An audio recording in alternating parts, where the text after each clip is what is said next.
বল পায়ে দেখালেন জাদু, মাথার খেলায় দেখালেন বুদ্ধিমত্তা, দলের প্রয়োজনে শতভাগ নিংড়ে দিয়ে বুঝিয়ে দিলেন নিজেদের শক্তিমত্তা। কখনো প্রতিপক্ষের রক্ষণ ভেদ করেছেন, কখনো ড্রিবলিং করে গোল করার সুযোগ তৈরি করেছেন। চিরচেনা ছন্দে প্রতিটি মুহূর্তে দলের জন্য লড়াই করেছেন। হাইতির বিপক্ষে ব্রাজিলের ম্যাচে এই তারকার এমন পারফরমেন্স ও ডেডিকেশন নিয়ে বাকিটা জানবো এই রিপোর্টে। হাইতি ম্যাচে বড় জয় পেয়েছে ব্রাজিল। মরক্কোর বিপক্ষে ড্র করার পর এই ম্যাচের কৌশলে বেশ কিছু পরিবর্তন এনেছেন কোচ কার্লো অ্যানচেলোত্তি।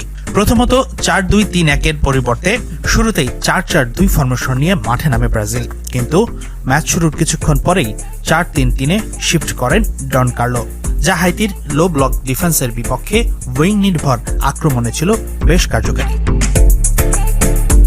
এই ম্যাচে ব্রাজিল একাদশে দুটি পরিবর্তন আসে, বিশেষ করে ইগোর থিয়াগোর পরিবর্তে ম্যাথিউস কুনিয়ার অন্তর্ভুক্তি দারুণ কার্যকারী ছিল। ফলস নাইনে খেলা কুনিয়া কেবল দুটি গোলই করেননি, মাঝ মাঠে এসে প্রেসিং করে ভিনিসিয়াস জুনিয়রকে দিয়েছেন বড় সাপোর্ট।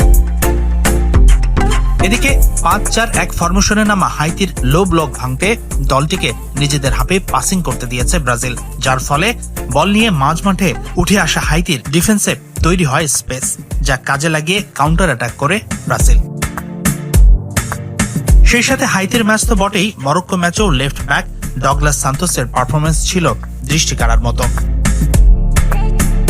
তবে হাইতির বিপক্ষে জয়ের পর ব্রাজিলের তৃপ্তির ঢেকুর তোলার সুযোগ নেই, কারণ ব্রাজিলের পরের ম্যাচ শক্তিশালী স্কটল্যান্ডের বিপক্ষে।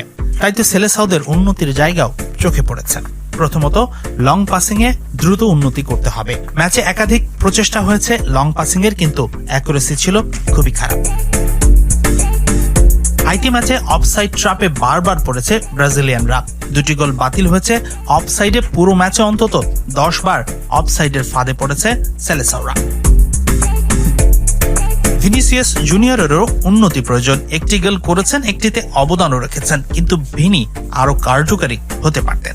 একাধিকবার টাইট অ্যাঙ্গেল থেকে শট নিয়েছেন, যখন ডি বক্সে তার অন্য সতীর্থরা ছিল ভালো পজিশনে আনমার্কড অবস্থায়।